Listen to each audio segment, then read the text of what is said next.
కానీ ఇదేమీ తెలియని అమాయక బ్యాచ్ ఒకళ్ళు ఉన్నారు. అమాయక బ్యాచ్ అనే కంటే కూడా ఒక కంఫర్టబుల్ జోన్లో బతకడం అలవాటైపోయిన ఒక బేవర్స్ బ్యాచ్ ఉన్నారు. వాళ్ళు మనం సూడో సెక్యులర్స్ అని చెప్పేసి అంటాం.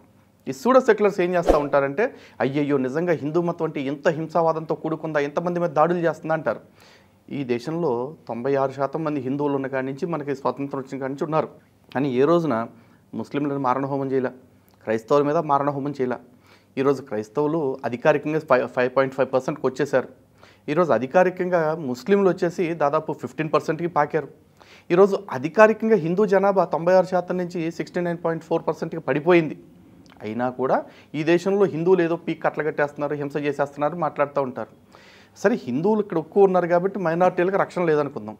ఈ క్రైస్తవులు ముస్లింలు డామినెంట్ నేషన్స్ కొన్ని ఉన్నాయి. అంటే ఉదాహరణకి 150 క్రైస్తవ దేశాలు ఉన్నాయి, 60 ఇస్లామిక్ దేశాలు ఉన్నాయి. ఈ ఇస్లామిక్ దేశాలన్నింటిలో కూడా ముస్లింలు అందరూ ప్రశాంతంగా ఉన్నారా? నేను క్రైస్తవ దేశాల్లో ముస్లింల గురించి అడగట్లేదండి. ఈ ఇస్లామిక్ దేశాల్లో ఉన్న ముస్లింలు అందరూ ప్రశాంతంగా ఉన్నారా? లేదు కదండి. లేదు కదా. అసలు ముస్లింలు ప్రశాంతంగా ఏ రోజైనా ఉన్నారా? మహమ్మద్ ప్రవక్త గారు చనిపోయిన తర్వాత కర్బాలా యుద్ధంలో హుస్సేన్ అని ఇద్దరిని చంపేశారు. ఎవరు చంపారు? అది హిందువులు చంపారా, సిక్కులు చంపారా, క్రైస్తవులు చంపారా? ముస్లిం ఆధిపత్యం కోసం వాళ్ళల్లో వాళ్ళే చంపుకున్నారు. దానికి గుర్తుగా రేపు మళ్ళీ పండుగ కూడా చేసుకుంటున్నారు, మొహరం అని చెప్పేసి. దాని పండుగలోనే మన హిందువులు కూడా చాలామంది సిగ్గు లేకుండా వెళ్ళిపోయి పీర్లు అని చెప్పేసి జెండాలు పట్టుకుని వెళ్ళిపోయి హజరత్తుల తరఫున ఊటి కట్టుకుని ఊరేగిన నొప్పుల మీద నడుస్తూ ఉంటారు. అవునండి. వాళ్ళంతా ప్రశాంతంగా ఉన్నారా? సరే ఈరోజు ఆఫ్ఘనిస్తాన్ మొత్తం ఇస్లామిక్ దేశమే. ఆఫ్ఘనిస్తాన్లో మొన్న అమెరికా యుద్ధం చేసేసింది, నాశనం చేసింది అంటారు. అంతకుముందు ఆఫ్ఘనిస్తాన్ ప్రశాంతంగా ఉందా? అల్ఖైదా ఎవరి మీద యుద్ధం చేసింది? అలా కాదు. ఇప్పుడు దీనికి అంటే కారణం ఏంటంటారు? నేను చెప్తున్నాను సార్.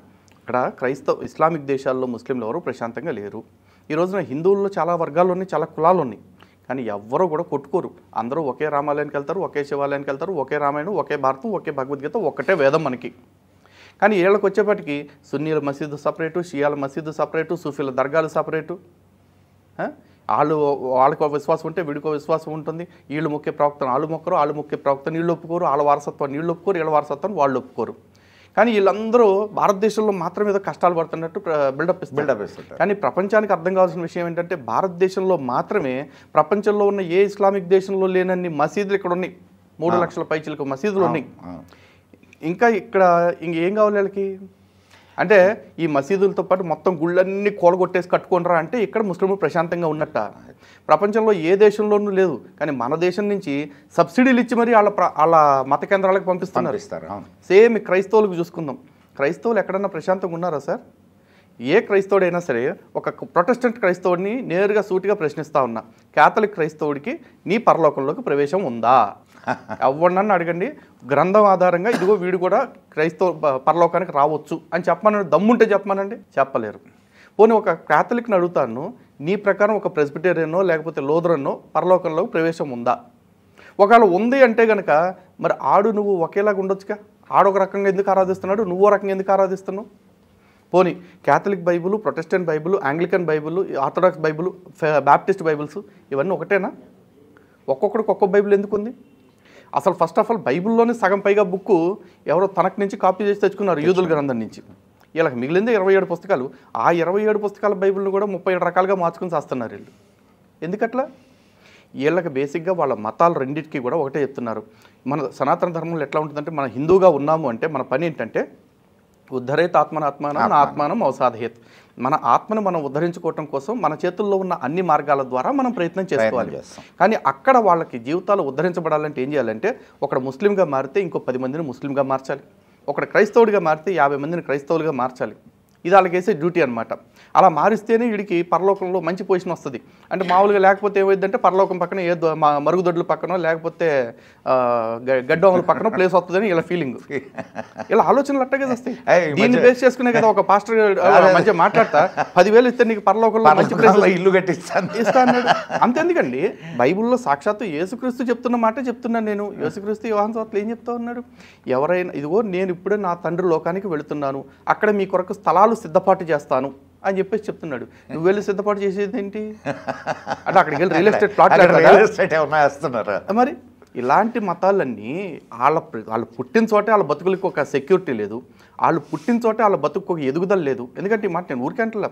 ఇజ్రాయెల్ యేసుక్రీస్తు పుట్టిన చోట యేసుని ఎవరు చంపారు సార్? మీరా నేనా? ఇజ్రాయెల్ వాళ్ళే కదండి, వాళ్ళ బంధువులేగా, యూదులేగా చంపింది కూడా. పోనీ చంపేసిన తర్వాత ప్రపంచం అంతా పాకింది క్రిస్టియానిటీ. మరి ఇది ఇజ్రాయెల్లో క్రిస్టియానిటీ పర్సంటేజ్ అంత ఈరోజు కూడా <2%. అవును. ఎందుకు ఇజ్రాయెల్లో పాకలేకపోతుంది? ఎంత ఇజ్రాయెల్ ఈ రోజుకి గురువింద కింద తన గుడారం కింద ఉన్న నలుపు చూసుకోదంట. వీళ్ళు కూడా అట్టాగే ఉంటుంది. ఇలా ప్రపంచవ్యాప్తంగా జరిగే హింస గురించి ఎక్కడ చెప్పుకోరు, వాళ్ళు కొట్టుకు చచ్చేది. ఇక్కడ ప్రశాంతంగా బతకండ్రా బాబు అని మన పాటికి మనం వదిలేస్తే వాళ్ళు మన ప్రశాంతతని చెడగొడుతూ మనకే నాటకాలు వేస్తూ ఉంటారు. ఒకసారి ఇప్పుడు ఇందిరాగాంధీ గారి దగ్గరికి వీళ్ళందరూ వెళ్ళారంట, మైనార్టీలు వెళ్ళి మా మీద దాడులు జరిగిపోతుంది బాబు మమ్మల్ని కాపాడండి అన్నారు. కాంగ్రెస్ అయితే అయ్యింది కానీ ఒక మాట ఉందట, no minority can be safe by constantly irritating their neighbouring majority అని చెప్పేసి. నిజమే కదా, నీ పక్కనే ఉండే మెజారిటీ ప్రజల్ని నువ్వు మాటికి ఇబ్బంది పెడతా, నేను మాత్రం సేఫ్గా ఉండాలంటే ఎవడైనా ఎంతకాలం చూస్తా కూర్చుంటాడు? ఎంతకాలం వాడికి ఓపుకుంటుంది? తొక్కి నారదిస్తున్నారు ఒక్కో చోట, దాన్ని మాత్రమే చూపించుకుంటూ వీళ్ళు మా మీద దాడులు చేస్తున్నారు. వీడిని మేము ఇబ్బంది పెట్టినట్టున్నాము. ఎంతో ప్రశాంతంగా ఉండే హిందువులు, సర్వే జన సుఖినో భవంతని చదువుకున్న హిందువులు వీళ్ళు మా మీద దాడులు చేస్తున్నారంటే వాళ్ళకి ఎంత మండి ఉంటుంది. ఎందుకంటే గదిలో పడేసి కొడితే పిల్లి కూడా పులైద్ది అంటారు. మరి హిందువులు అప్పటికే పుల్లులు, మరి హిందువులు తిరగబడరా?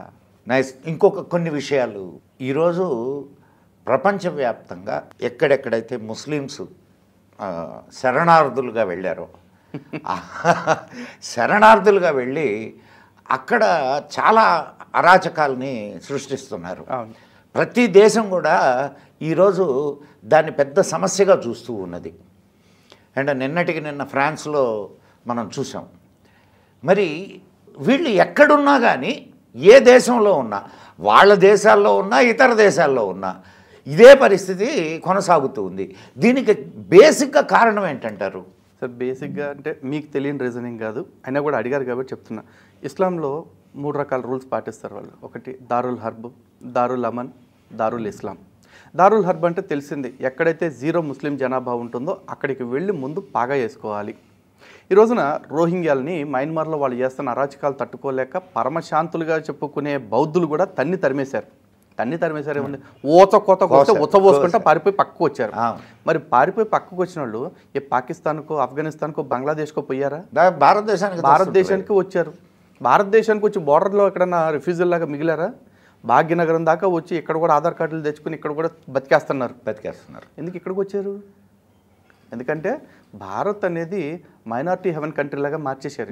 ఇదో సత్రంలాగా, ధర్మసత్రంలాగా మారిపోయింది. ఇక్కడ ఉండే కొంతమంది బోరంబోకు సెక్యులర్ గాళ్ళు ఎట్లా మాట్లాడతారంటే, ఒక విగ్రహం కడితే ఈ దేశానికి కావాల్సింది విగ్రహం కాదు, హాస్పిటల్ కావాలి, బడులు కావాలంటారు. మరి పక్క దేశాల నుంచి పాపిస్టులందరూ ఇక్కడికి స్థిరపడిపోతానికి వచ్చి ఇక్కడ పందుల్లాగా తింటంటే మరి ఎవడైనా సరే ఒరే మిమ్మల్ని పోషించే మా శక్తి మాకు లేదు, మేము ఇక్కడ హాస్పిటల్ కట్టుకోవాలి, స్కూళ్ళు కట్టుకోవాలని ఒక్కడు కూడా మాట్లాడు. మన డబ్బులతో మనం గుడి కట్టుకుంటేనో, మన డబ్బులతో మనం ఒక విగ్రహం పెట్టించుకుంటేనో స్ఫూర్తిగా వాటి మీద మనం మాత్రం పడి ఏడుస్తూ ఉంటారు. కానీ ఇంతకుముందు కాంగ్రెస్ నాయకుల విగ్రహాలు ఈ దీదిన పెడితే మాత్రం ఏ అభ్యంతరం ఉండదు.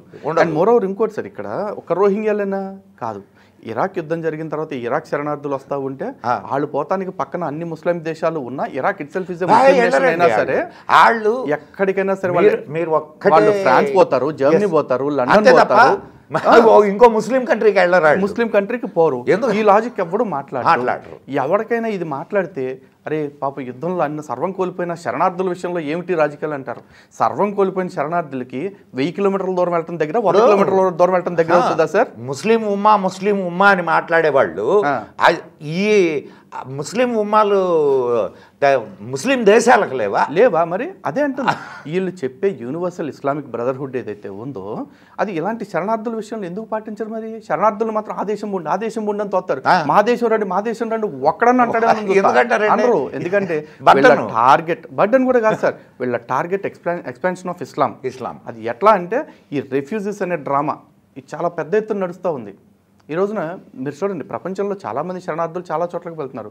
ఒక్క అయాన్ ఫోటో, ఒక పసిపిల్లోడు సముద్రంలో కొట్టుకొచ్చిన ఫోటో ప్రపంచం మొత్తాన్ని కదిలించింది. అలా కదిలిపోయిన దేశాల్లో జర్మనీ, ఫ్రాన్స్, స్పెయిన్ కూడా ఉన్నాయి. అలా జర్మనీ, ఫ్రాన్స్ ఈ రోజున నెత్తిన పెట్టుకుని ఇవాళ అనుభవిస్తున్నాయి ఆ పాపం. దీనికి ఎవరు చేసింది ఏం లేదు, చేతులారా వాళ్ళు చేసుకున్నది. కాకపోతే ఈ ఎక్స్పాన్షన్ వల్ల రేపు జరగబోయేది ఏంటంటే ఈ అన్ని దేశాలకు పాకి రేపు ప్రపంచం మొత్తానికి కూడా అశాంతిని మిగులుస్తుంది ఖచ్చితంగా. ఇప్పుడు ఇంకొకటి లలిత్ గారు నేను గమనించింది, ఇప్పుడు ఈ యూరప్ దేశాలు ఏవైతే ఉన్నాయో, జర్మనీ కానివ్వండి, లేకపోతే స్విట్జర్లాండ్, ఫ్రాన్స్ ఫ్రాన్స్ కానివ్వండి, ఇవేవి శాంతిప్రియ దేశాలు కాదు. ఇప్పుడు శాంతిగా ఉన్నాయి అంతే, అంతవరకే. వాటిలో పెద్ద పెద్ద యుద్ధాలు నడిచాయి. ఒకప్పుడు ఊచకోతలు నడిచినాయి. మానవ హననం జరిగినటువంటి దేశాలు. 80 లక్షల మంది యూదుల్ని ఊచకోత జర్మనీ కాదా? రేపు అదే పరిస్థితి వస్తే వీళ్ళ పరిస్థితి ఏంది? కోపించుకుంటారు. తర్వాత ఇంకొక సమస్య, ఇప్పుడు ఇతర దేశాల గురించి మనం మాట్లాడుకున్నాం, బాగానే ఉంది.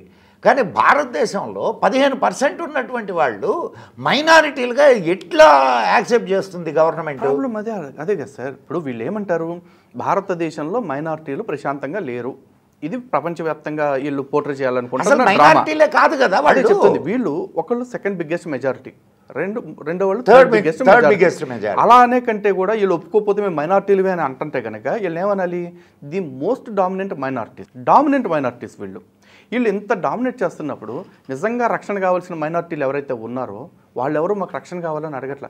ఈరోజు జైన్లు ఉన్నారు, పార్సీలు ఉన్నారు, నిజమైన మైనారిటీలు, బౌద్ధులు ఉన్నారు. వీళ్ళందరూ మరి ఎప్పుడు ఆ మాట మాట్లాడలేదు సార్. ఈ దేశంలో సిక్కులు మైనారిటీలు. అవునండి. ఒక్క సిక్కు బిచ్చగాన్ని మీరు చూపించండి, కనపడరు. ఎవరి కష్టం వాళ్ళు చేసుకుని బతుకుతారు. అలాగే జైన్స్ ఉన్నారు, పార్సీలు ఉన్నారు. ఈరోజు టాటా కావచ్చు, మిస్త్రీస్ కావచ్చు, గోద్రేజ్ పార్సీస్ని అడిగారు ఇవేమన్నా కావాలంటే మాకేం ఈ రోజున ఇంతమంది ఇండస్ట్రియలిస్టులు ఇప్పుడు వీళ్ళు అంటారు మైనార్టీలకు రక్షణ లేదు అంటారు. ఒక మైనార్టీ మతానికి చెందిన వ్యక్తి ఈరోజు దేశ హోంమంత్రిగా ఉన్నారు, జైనుడు. అదే ఒక మైనార్టీ మతానికి సంబంధించిన వ్యక్తి ఈరోజు ప్రపంచ కుబేరుల్లో ఒకడు అదాని. మరి వాళ్ళకి ఏదన్నా బెనిఫిట్స్ అవుతుంటే మాత్రం ఈ దేశాన్ని అంబానీలకి అదానీలకి దోచిపెడుతున్నారు. మరి ఇదే దేశంలో పార్సిల్ ఎంతమంది లేరు సార్? సన్ ఫార్మా వాళ్ళు ఎవరు పార్సిల్ కాదా? టాటా పార్సిల్ కాదా? ఈ దేశంలో మైనార్టీలు లక్షల కోట్లు సంపాదించుకొని అపర కుబేర్లుగా ఉంటూ ప్రపంచ కుబేర్ల జాబితాలో కూడా చేరుతూ ఉంటుంటే వీళ్ళు మాత్రం పిల్లల్ని మాత్రమే కంటున్నారు. అది ప్రాబ్లం వాళ్ళది. మాకు ఇప్పుడు కూడా వాళ్ళు చేరాలి. ఇప్పుడు కూడా మీకు ఏం కావాలంటే, నేను మక్కా వెళ్తానికి 25,000 కావాలి, లేకపోతే మసీదు కట్టుకోవడానికి 50,000 కావాలి, ముగ్గురు పిల్లల కంటే మాకు చట్టభద్రత కావాలి, 4 పెళ్లిళ్ళు చేసుకుంటే మాకు హక్కులు మిగలాలి, నా పెళ్ళాన్ని నేను వదిలేసుకోవడానికి నాకు హక్కులు కావాలని అడుగుతారు. కానీ నేను వ్యాపార పరంగా ఎదగటానికి నాకు ఈ ఫెసిలిటీస్ కావాలి, నేను చదువుకోవటానికి నాకు ఇటువంటి లైబిలిటీస్ కావాలి, ఏమన్నా అడుగుతున్నారా ఒకటన్నా? ఇప్పుడు అవి ఇస్తే కూడా దాన్ని ఇచ్చిన వాడికి మొన్న ఓట్లు వేయలేదు కదా. ఈ రోజున నరేంద్ర మోడీ గారు ఏం చేశారు సార్? ముస్లింలకి ట్రిపుల్ తలాక్ తీసేసి ఆడవాళ్ళ జీవితాల్లో వెలుగు తెచ్చారు. ముస్కాన్ పథకం పెట్టేసి ఆడవాళ్ళకి స్కిల్ డెవలప్మెంట్ ట్రైనింగ్ సెంటర్స్ పెట్టారు. ఏక్ హాత్ మే ల్యాప్టాప్ ఏక్ హాత్ మే ఖురాన్ అని చెప్పేసి వాళ్ళ మదర్సాల్ని ఆధునీకరణ చేసే ప్రయత్నం చేశారు. ఇవన్నీ వాళ్ళకి బెనిఫిట్స్ కదా. సోషల్గా ఎకనామికల్గా వాళ్ళు ఎదగటానికి ఆయన బాటలు వేస్తూ ఉంటే మాకు ఏం వద్దు, మాకు సమాధులు కట్టుకోవటానికి, మసీదులు కట్టుకోవటానికి, లేకపోతే మాకు ఈ కట్టుకోవటానికి చాలు అని చెప్పి మాట్లాడతారు. ప్రాబ్లం వాళ్ళ దగ్గర పెట్టుకుని ప్రభుత్వాలు చేయటం లేదు, హిందువులు ఎదగనివ్వటం లేదు అంటే అది వాళ్ళ కర్మ. మనం ఏం చేస్తాం? అసలు ప్రభుత్వాలు కూడా ఎందుకు ఆలోచించడం లేదు? ఇప్పుడు మైనారిటీ అనే ఒక పదాన్ని పెట్టి, ఇప్పుడు కాశ్మీర్ తీసుకోండి, 98% ముస్లిమ్స్, కానీ అక్కడ 98% మైనారిటీ బెనిఫిట్స్ని పొందుతారు. ఇంకా కేరళ తీసుకోండి, కేరళలో అరౌండ్ 40% ముస్లిమ్స్. వాళ్ళు అక్కడ మైనారిటీ కేరళ గవర్నమెంట్ ఇచ్చిన స్టాటిస్టిక్స్ చూడండి సార్. గవర్నమెంట్ ఎంప్లాయీస్లో ఎంతమంది ముస్లిమ్స్ ఎంతమంది క్రిస్టియన్స్ ఉన్నారో చూస్తే మొత్తం హిందువుల సంఖ్య అంతా కలిపితే కూడా 1000 లోపు ఉన్నారు. ఇంతకంటే దౌర్భాగ్యం ఏ రాష్ట్రంలో ఉంటుందా?